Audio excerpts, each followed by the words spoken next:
Hai, Assalamualaikum murid-murid tahun 4. Apa khabar kamu hari ini? Teacher harapkan semuanya sihat-sihat belaka dan sudah bersedia untuk belajar sains bersama teacher pada minggu ini. Murid-murid, sudahkah kamu bersedia dengan buku teks, buku nota dan juga alat tulis? Jom baca doa belajar.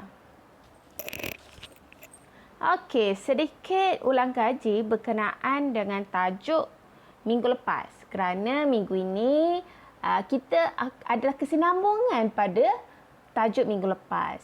Minggu lepas kita belajar secara orang cakap on surface, secara orang cakap umum je sumber tenaga. Kita belajar nama sahaja. Kan kamu buat peta buih. So hari ini kita akan pergi satu ke persatu. Okey, masih ingat lagi ke ada 7 sumber tenaga yang kita telah pelajari. Bukan pelajari lah, kita kenali pada minggu lepas. Pertama sekali itu matahari. Itu merupakan sumber utama tenaga. Ingat lagi tak? Kemudian air. Ini kamu dah buat ya minggu lepas, tak perlu salin. Yang ketiga, biojisim. Yang keempat, angin. Yang kelima, nuklear. Yang keenam, bahan api fosil dan juga ombak. Jadi pada minggu ini kita akan pergi satu persatu sumber tenaga ini. Okey, yang pertama sekali seperti kita sebut tadi, matahari. Sebelum tu jangan lupa tulis tajuk hari dan tarikh hari ini, iaitu 14 hari bulan 10 2021. Sekiranya kamu nak rujuk, boleh rujuk buku teks muka surat. Teacher tersalah tu tulis 126, sebenarnya 124 hingga 125. Okey, terlangkau pula teacher muka surat. 124, 125 dekat buku teks kamu. Okey, sumber tenaga yang pertama ialah matahari. Okey, apa berkaitan dengan matahari? Matahari merupakan sumber tenaga yang paling utama. Yang kita belajar minggu lepas lah. Okey, ingat lagi tak? Kenapa kita kata matahari sumber utama tu? Sebab semasa fotosintesis, tumbuhan menyerap cahaya matahari untuk membina makanan supaya tumbuhan dapat bertumbuh. Ingat tak? Kemudian tumbuhan membekalkan makanan kepada manusia dan haiwan. Manusia dan haiwan mendapat tenaga daripada makanan yang dimakannya. Ingat lagi tak? Itu. Sepatutnya kamu tak lupa ya. Dan tenaga matahari boleh digunakan untuk menjana elektrik melalui panel suria. Yang tadi kita cerita pasal fotosintesis, bagaimana matahari membekalkan sumber tenaga kepada manusia dan haiwan. Ini kita nak cerita bagaimana ia menjana elektrik, okey, melalui panel suria. Okey, tahu tak panel suria ni macam mana? Ni, nampak yang 4 segi tu? Okey, panel suria ni kita gunakan untuk menyerap dan mengumpulkan tenaga daripada matahari, especially siang. Waktu siang, ia akan menyerap tenaga ni daripada, kalau cakap suria tu, suria maksudnya matahari. Solar pun merujuk kepada matahari. Jadi dia menyerap cahaya matahari, bukan menyerap matahari tau. Dia menyerap cahaya matahari tu. Okey, nanti selepas tajuk sumber tenaga kita akan belajar bentuk tenaga. Apakah bentuk tenaga yang kita perolehi daripada matahari ni? Daripada cahaya matahari lah, bukan daripada matahari, daripada cahaya matahari. Panel suria tu menyerap cahaya matahari. Teacher rasa kalau kamu perasan dekat tepi jalan, ada sesetengah lampu jalan menggunakan tenaga suria ni. Tenaga suria, tenaga cahaya daripada panel suria ni untuk membekalkan tenaga elektrik. Maksudnya dia bukannya dapat daripada sumber lain, tapi dia dapat daripada matahari. Nanti kita akan belajar tajuk seterusnya. Okey. Yang kedua iaitu air. Kalau sebut air, apa yang terlintas di kepala kamu ni? Mestilah Air yang mengalir. Kan betul tak? Air yang mengalir. Betul lah, air yang mengalir menggerakkan turbin ataupun turbin di empangan untuk menjana elektrik. Empangan apa ni? Kita sebut empangan hidroelektrik. Kalau kamu pernah dengar empangan Kenyir di Terengganu, pernah dengar? Itu merupakan mana empangan ni tak keluar ya? Oh, Allahu Akbar. Itu dia tak keluar. Ini teacher nak tunjuk. Bagaimana empangan ni adalah orang cakap empangan hidroelektrik. Empangan hidroelektrik, nampak tak air mengalir. Yang warna hijau itu turbin. Turbin tu akan digerakkan oleh air dan apabila air tu ditolak turbin tu dia macam kipas tau. Jadi ia akan berpusing. Bila ia berpusing, maka generator itu berfungsi. Nampak tak generator tu di atas turbin tu? Okey. Generator ni dia macam adalah orang cakap salah satu yang menyimpan tenaga. Okey. Kemudian daripada generator ni dia pergi kat transformer tu. Ini bukan kartun bukan transformer tu. Itu di situlah nampak tak macam kilat tu. Saja je simbol kilat tu menunjukkan ada current elektrik dekat situ. Ada current elektrik. Iaitu arus elektrik mengalir. Okey. Okey, boleh kita pergi seterusnya itu tenaga pula. Sumber tenaga daripada biogesim. Kalau bahasa Inggeris kita panggil biomass. Apa itu biomass? Teacher tak pasti. Mungkin ini adalah kali pertama kamu jumpa biogesim. Okey, teacher bagi pengenalan bio. Bio kat depan tu merujuk kepada benda hidup. Maksudnya sumber-sumber biogesim adalah daripada benda hidup Maksudnya inilah nombor 1 merupakan bahan daripada tumbuh-tumbuhan dan tinja haiwan. Kalau sebut tinja haiwan, ingat lagi tak maksud tinja tu apa? Tinja tu adalah najis. Okey?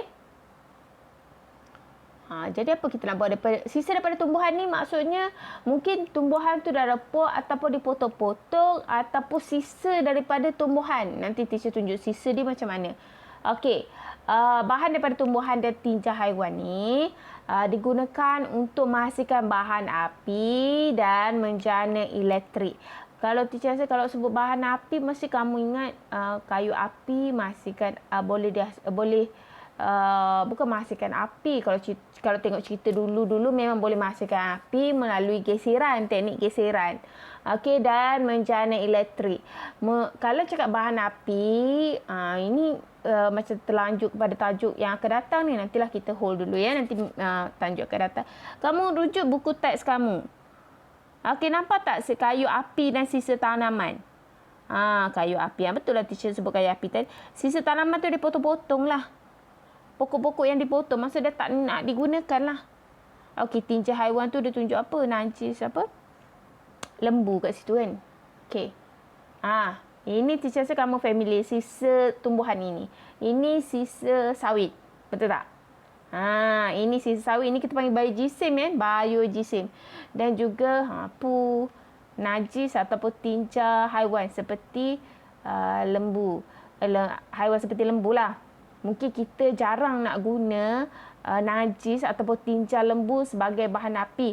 Tapi di negara India itu perkara biasa. Memang ia menggunakan tinja lembu sebagai salah satu bahan api lah. Okey. Seterusnya yang keempat kan angin. Kalau sebut angin, teacher tahulah. Kamu mesti ingat angin udara yang bertiup kencang tu kan. Angin yang bertiup menggerakkan kicik angin untuk menjanakan elektrik. Ini sebenarnya kalau zaman dulu lah, zaman dahulu, bukan zaman moden yang kamu hidup ni, tenaga angin memang banyak digunakan terutama sekali di negara Eropah. Okey, kalau kamu tengok kincir angin dalam buku kamu, itu kincir angin moden ya. Kincir angin moden. Ni kincir angin moden. Okey. Ini kincir angin ni dia memutar ni, berputar ni, dia menjanakan elektrik. Okey, teacher sambung balik yang cakap zaman dahulu kala. Kincir angin ni diletakkan, pernah tengok ini tak? Teacher tunjuk. Teacher rasa kamu biasa tengok ni. Kincir angin dahulu kala. Ini kincir angin dahulu kala ditempatkan di kilang gandum. Sebab dia nak kilang gandum ni biasalah di padang kan. Jadi angin kuat dan apabila tebin ataupun cakap kipas dia tu digerakkan, maka enjin dalam kilang tu digerakkan oleh angin. Dia nak proses tanaman gandum tu, bukan tepung gandum, tanaman gandum. Okey? Ini macam bukan kuno lah, zaman dulu kala punya kincir angin. Yang belah kiri tu yang moden. Okey, yang kelima, nuklear. Kalau sebut nuklear ni orang takut sikit.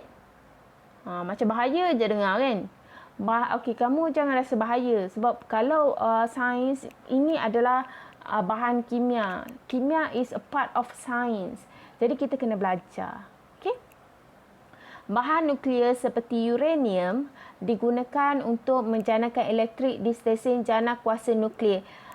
Stesen jana kuasa nuklear, tak silap teacher, sorry lah kalau teacher salah. Kat Malaysia ada dekat Bangi kalau tak silap teacher. Bukannya stesen jana kuasa nuklear, bukan. Dia satu jabatan yang mengkaji. Kita tak menghasilkan nuklear. Kita bukan negara yang menghasilkan nuklear. Okey? Tak silap teacher lah. Sorry kalau teacher tersalah. Kau cakap, alah, taklah teacher. Kamu betulkan. Kamu betulkan teacher dekat komen. Okey. Elektrik dihasilkan di stesen jana kuasa nuklear ni lah juga. Ni stesen jana kuasa kita tak ada. Tak silap teacher, kita tak ada ni.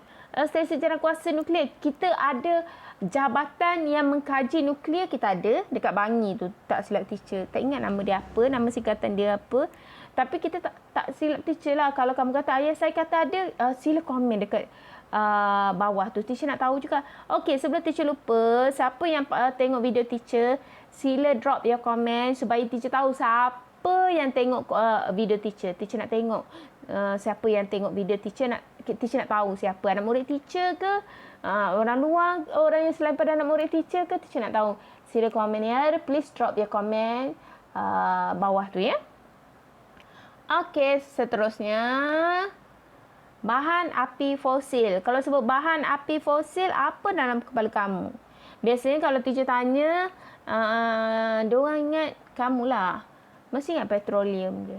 Petroleum. Kalau cakap petroleum, kamu mesti cakap petrol. Yang ayah kamu, abang kamu isi minyak motor, minyak kereta, kan? Gas asli. Dulu ada satu kenderaan, bukan satu kenderaan. Dulu ada kenderaan teksi lah guna gas asli sebagai bahan api bakar untuk kereta. Dia ada NGV, tak silap teacher. Dia ada satu stiker tulis NGV, Natural Gas Vehicle. NGV, dia ada tampal. Maksudnya memang ada di stesen minyak yang membekalkan gas asli untuk certain kenderaan. Okey, arang batu dibakar untuk menjanakan elektrik. Okey.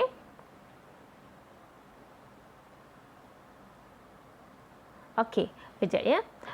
Mungkin kamu tanya teacher, apa teacher bahan api fosil?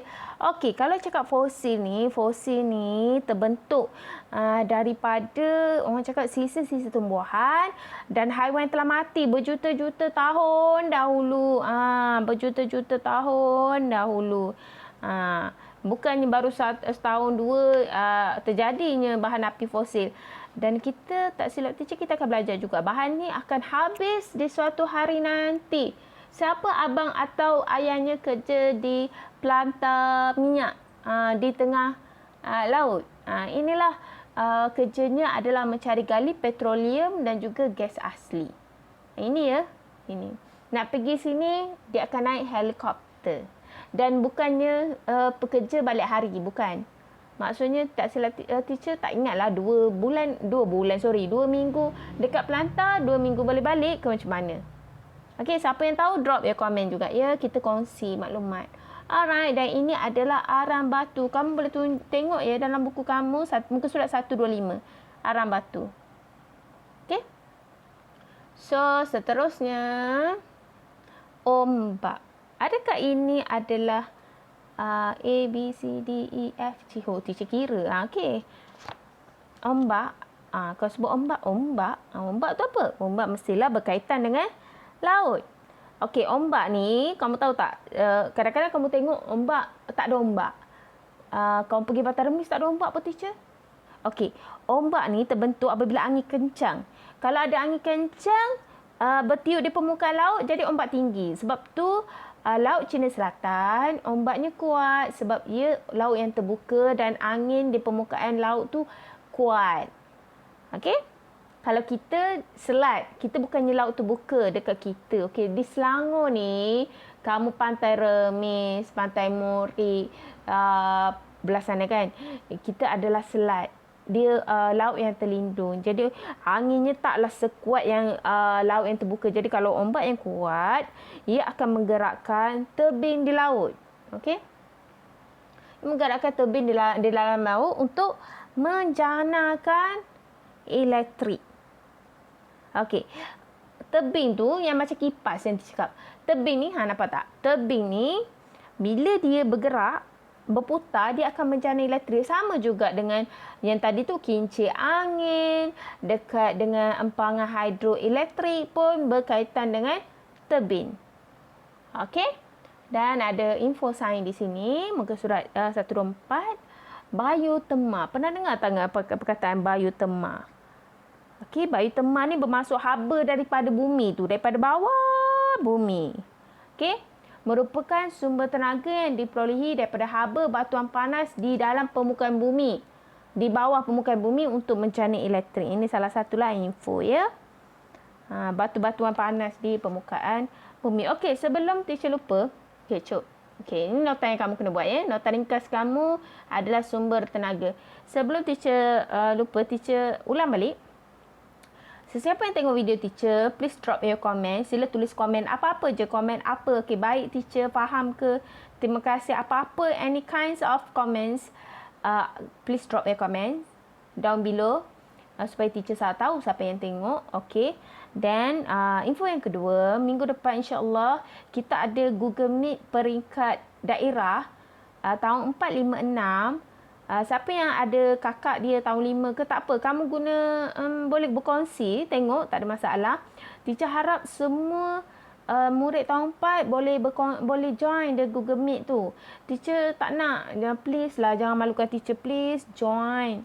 Benda ni kita akan jemput guru cemerlang sains.